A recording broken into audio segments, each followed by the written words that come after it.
Hello future engineers, subscribers, viewers, and students. This video is intended for the presentation of Differential Calculus 1, and the following are the topics to be considered. So first, let's have topics on limits. Then let's have the basic derivative formulas, tools that are important, especially in solving worded problems in calculus. Then we also have uh, implicit functions and chain rule, techniques of differentiation. Then we'll have higher order derivatives. And the last topic for this part is about derivatives of trigonometric and inverse trigonometric functions.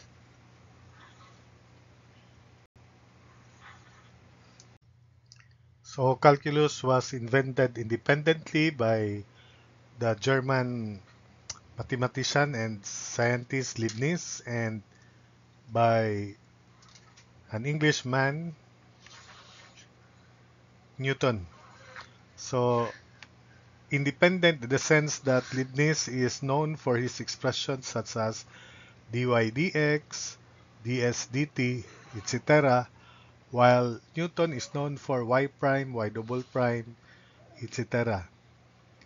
So because calculus is based on the notion of limits, so when we say limits of a function, the limit of a function f of x as x approaches a value a is equal to L. So the limit exists if both the left and the right hand limits exist and equal. Otherwise, the limit does not exist.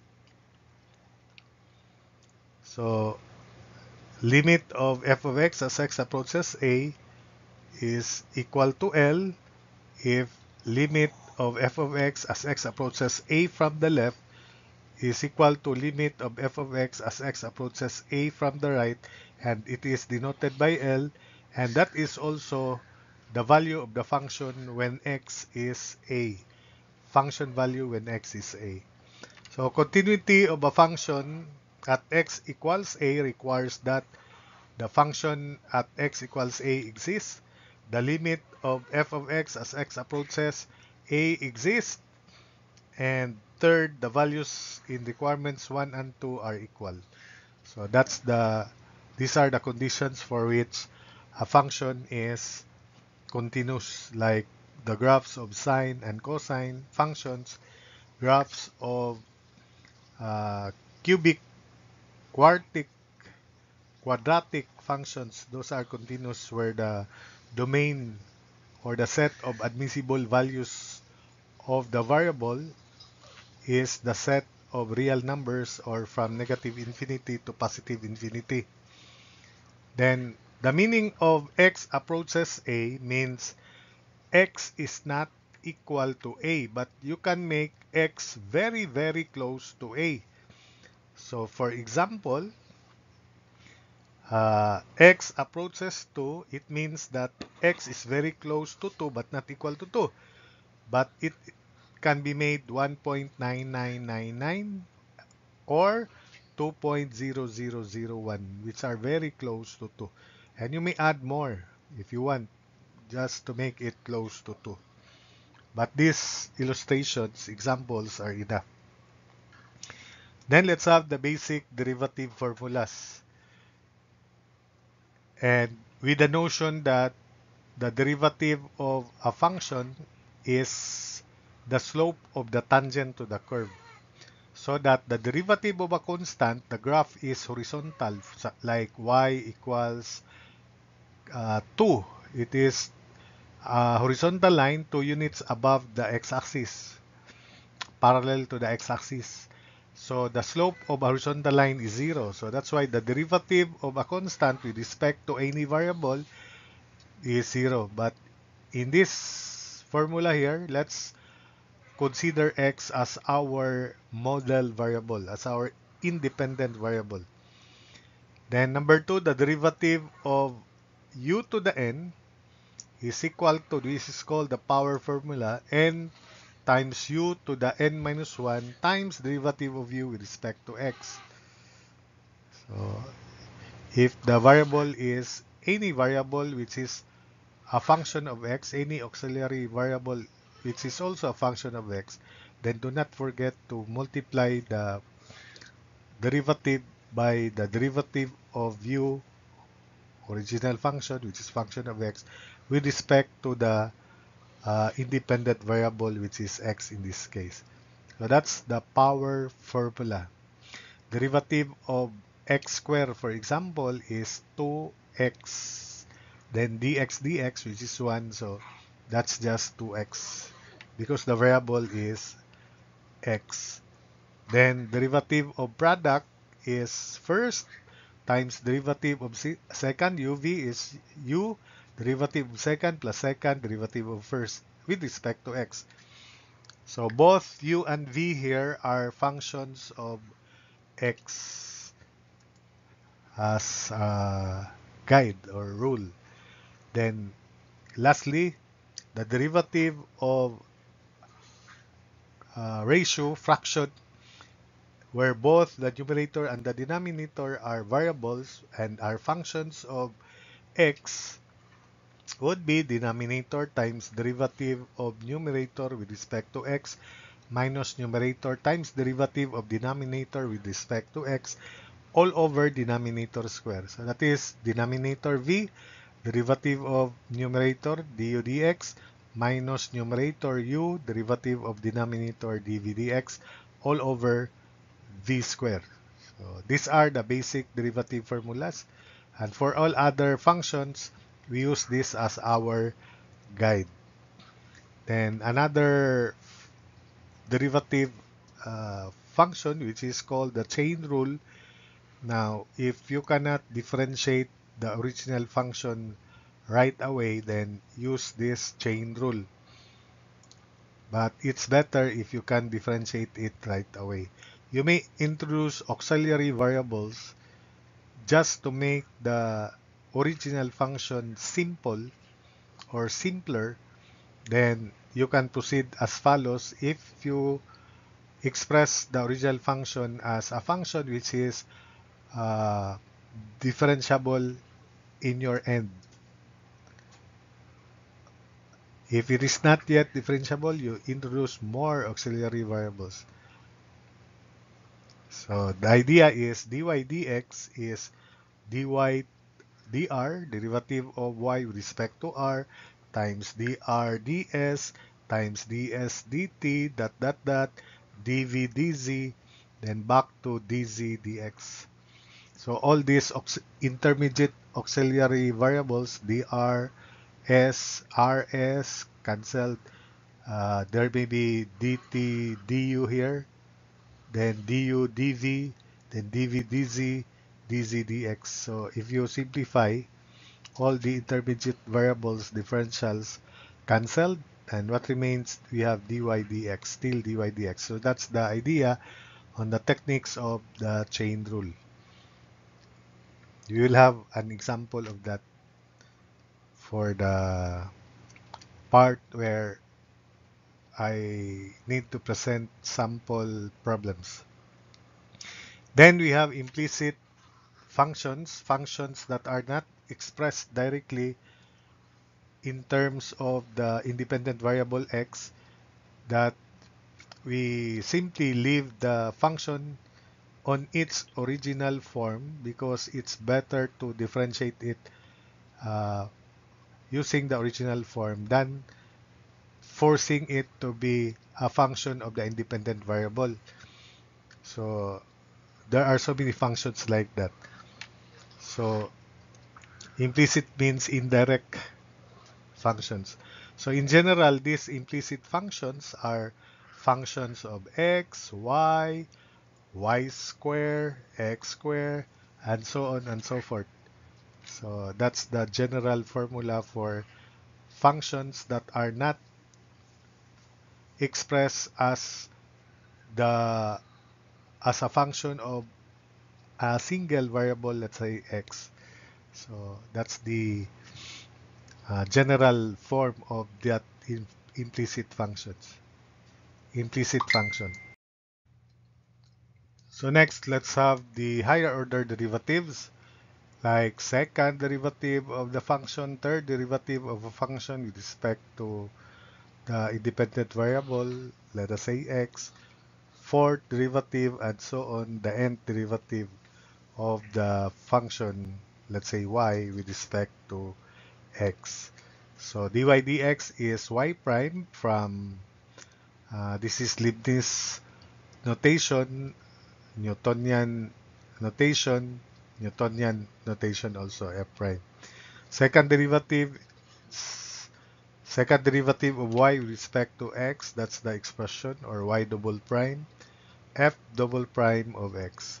Third derivative of y with respect to x, y triple prime, f triple prime of x. For the case where we have fourth derivative, since there will be four primes, so Newton suggested, or the mathematicians nowadays suggested, that the nth derivative should be enclosed with parentheses. So fourth derivative is derivative. There's no problem with Leibniz notations, but for Newtonian, if we still use primes, what if 10th derivative? There will be 10 primes, so it's not good as a notation. So the rule is we enclose it with a number. So for instance, fourth derivative is y to the open parenthesis 4, close it. Then f, same is true for fourth derivative, f open parenthesis 4, then close of x. So that's it. Then for and so on and so forth, then the nth derivative, no problem for Leibniz notation. And this is Newtonian notation for nth derivative. Same is true with this. In order for you to successfully analyze problems in calculus, you should know that the first interpretation of derivative is that it is the slope of the tangent to the curve.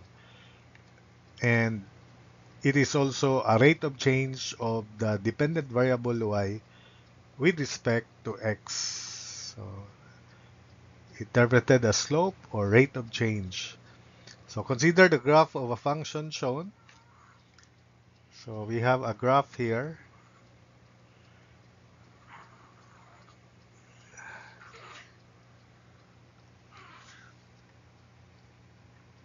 So let us say that's the graph of the curve, and we have to consider a point P with coordinates x, comma, y. Then another point P1, coordinates x1, y1. The line crossing the 2 points, extending it, is, we learned that from plane geometry, that it is a secant line. So the slope of the secant line is simply y1 minus y all over x1 minus x. But notice that when P sub 1 approaches point P, then this second line approaches a certain line, and the slope changes also. So that's the second line. The slope of that second line is delta y over delta x. Particularly for that uh, configuration, it is quantity, delta y is y1 minus y, and delta x is x1 minus x. Now, as point 1 approaches P, that would now be the second line. That's still second line. As P1 approaches P, then this delta x also approaches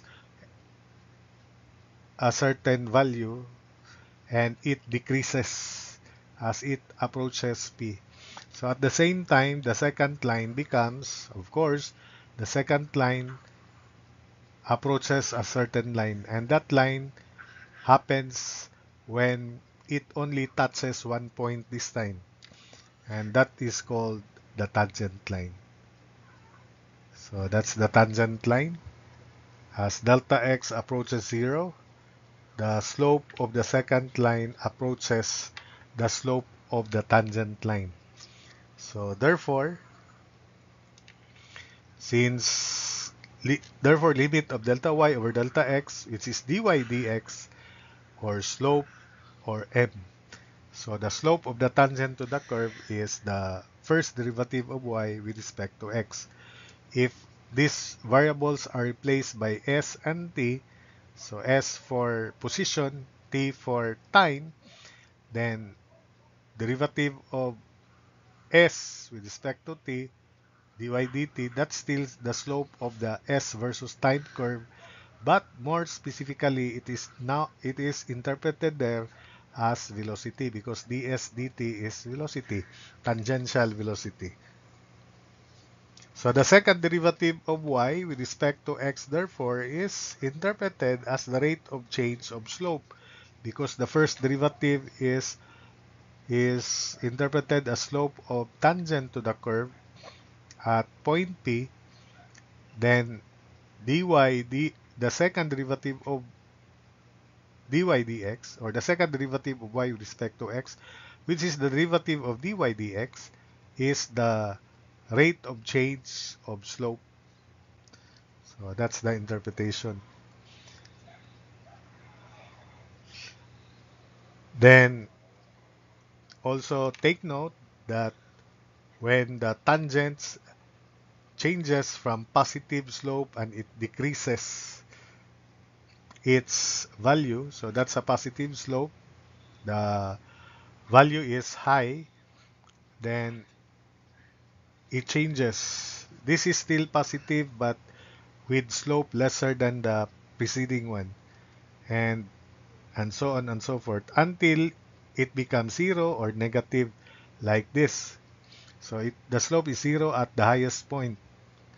So therefore, the rate of change of slope, because it is from very positive, it decreases until it becomes negative. So meaning, first, the second derivative or the rate of change of slope, y double prime, is negative for that case. It is concave downward as shown in the figure.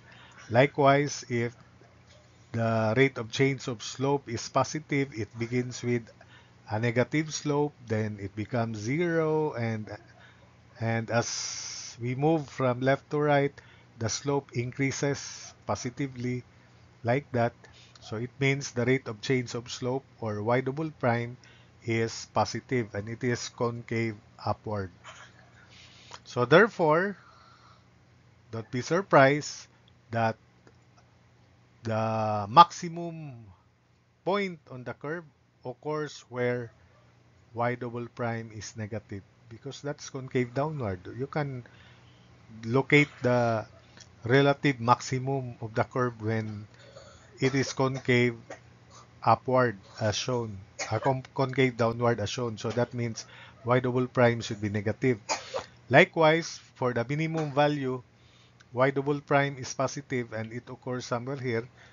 So for minimum value, relative minimum, or it may be absolute minimum, depending on the interval of the curve. So it is only called absolute minimum if it is the lowest point within the given interval. So this is concave upward, and when y double prime is positive, you can find minimum value. So do not memorize that when y double prime is positive, you're thinking positive, so maximum. It's not maximum. It only tells us the concavity, and we can find the lowest point. So meaning minimum when y double prime is positive. Maximum when y double prime, that's only a guarantee that you can find the relative maximum when y double prime is negative for that case. And finally, let's have derivatives of trigonometric functions. Before this, if you want to derive the formulas, then use this as guides in deriving the formulas. I have here a representative example for the derivative of cosine of x. So limit of sine x over x as x approaches 0 is 1, and all you have to do is the calculator technique is, but we can prove this. There is a proof of this. You just look at books in calculus. There's a proof on this as well as this. I think this one, there's also a proof of this from other authors, but we can prove this also. So, but the technique is you just set x very close to 0. Your calculator should be in the radian mode. Then evaluate sine of alpha x over alpha x. And you set, for example, you begin with 0.1, then negative 0.1, 0.01, negative 0.01, 0.001, negative 0.001. Or you may begin at those values 0.001 and negative 0.001. Do not substitute x is 0 because by definition, I already defined this earlier, that x should not be equal to 0 but can be made very close to 0. You will notice that at the left and at the right of x, this ratio approaches 1, and you can verify that. Similarly for this, you substitute the same recommended values, 0.0001 positive and negative 0.001. If they are equal, then it should be close to 0. One may be negative 0.00001 and the other is positive 0.0001, although they have different signs, but they are very close to 0. So that's why the limit is 0. Same is true here. It will not give us 1, but maybe 0.99999 for both 0.0001 positive and negative 0.001. So that would be the guide. So derivative of sine x in or sine of u is cosine of u times du dx, because the variable is u and u is also a function of x. So derivative of cosine u is negative sine u du dx. Derivative of sine u is positive cosine u du dx. Then you should be able to memorize this basic two formulas. Then you can derive the rest after this. For example, derivative of tangent of u is derivative of sine u over cosine u. And remember, we had a guide on derivative of fraction. Denominator times derivative of numerator minus numerator times derivative of denominator all over denominator square. Then you can show that the derivative of tangent u is secant square u times du dx. So I suggest that you derive this. My suggestion is make this sine of u over cosine u. Then since the derivative of sine and cosine are already here, which are needed for you to recall or memorize, you should be able to memorize this.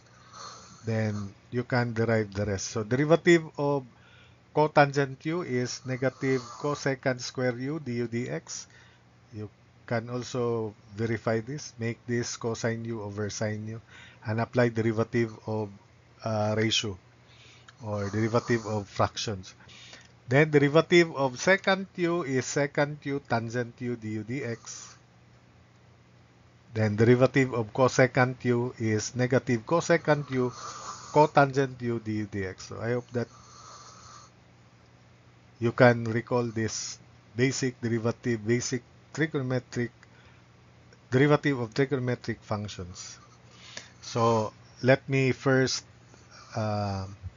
give you the guide on how to derive the derivative of cosine x using limits, because this derivation will be based on limits. So you change y by y plus delta y, and remember derivative is limit of delta y over delta x as delta x approaches 0. So x also is changed to quantity x plus delta x. Delta y and delta x are very, very slight, very small change respectively for x and for y. Then transpose this to the right, expand cosine of quantity x plus delta x, which is cos minus sin. So cosine x cosine delta x minus sin x sin delta x, then minus y, which is cosine x. Factor out cosine x for the first and third term, which is common. Then we'll have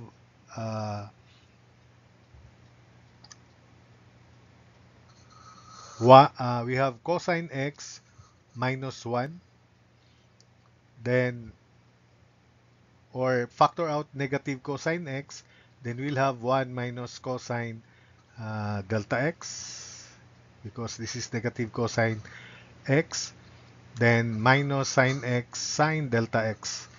Then divide everything by delta x, so we have delta x equals delta y over delta x equals negative cosine x times quantity 1 minus cosine delta x over delta x, then minus sine of x sine delta x over delta x. We recall, based on these guides here, that limits of quantity 1 minus cosine x cosine delta x over delta x as delta x approaches 0 is 0, and limit of sine delta x over delta x as delta x approaches 0 is 1. So this first term would be negative cosine x times 0, so it's 0. Then minus sine x times 1, so negative sine x. Therefore, the derivative with respect to x of cosine x is negative sine x. But if it is derivative of cosine u, where u is a function of x, then it is negative of sine u. Don't forget to multiply times derivative of u with respect to x. Then we proceed to derivatives of inverse trigonometric functions. It's easy also to derive these formulas here. So if y is inverse sine of u, then sine y equals u. Then since we know the derivative of sine y, differentiate both sides with respect to x. So this is derivative of sine y is cosine y dy dx, then equals derivative of u du dx. Then we form a right triangle defining sine y, the angle is y, and it is equal to opposite u over hypotenuse 1. So that means the adjacent side is square root of 1 minus u square.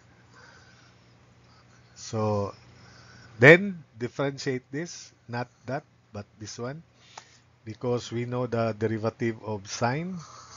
So the derivative of sine is sine y is cosine y dy dx equals du dx. Then dy dx is du dx over cosine y. And cosine y in this right triangle is square root of 1 minus u square over 1. So this is cosine y, then dy dx equals du dx. dy dx therefore is du dx over square root of 1 minus u square. So the derivative of inverse sine of u is du dx over square root of 1 minus u square. Likewise, you do the same thing for derivative of inverse cosine, and it's easy to remember, you just make it negative. So negative du dx over square root of 1 minus u square. Then derivative of inverse tangent of u, you do the same thing here. You define tangent of y equals u. You form a right triangle, then differentiate tangent of y, which is secant square of y dy dx, and derivative of the right side du dx. Then you can arrive at du dx over u square plus 1. So du dx over u square plus 1, or 1 plus u square. Likewise, derivative of inverse cotangent of u is the negative of du dx over 1 plus u square. And derivative of inverse secant of u is du dx over all over quantity u square root of u square minus 1. So in derivative of inverse secant of u is du dx over u square root of quantity u square minus 1. Then finally, what do you think? Guess the derivative of cosecant. You look at this pattern, derivative of inverse sine of u, du dx over square root of 1 minus u squared. Inverse cosine, you just make it negative. Tangent du dx over 1 plus u squared. Inverse cotangent, you just make it negative there. So here, it's the same. You make this negative. That's the derivative of inverse cosecant of u. But if you cannot memorize, do it, do it this way. And you can derive all these things. And it's easy for you to memorize when you know how to derive the derivatives of trigonometric and inverse trigonometric functions. So that's it for this video.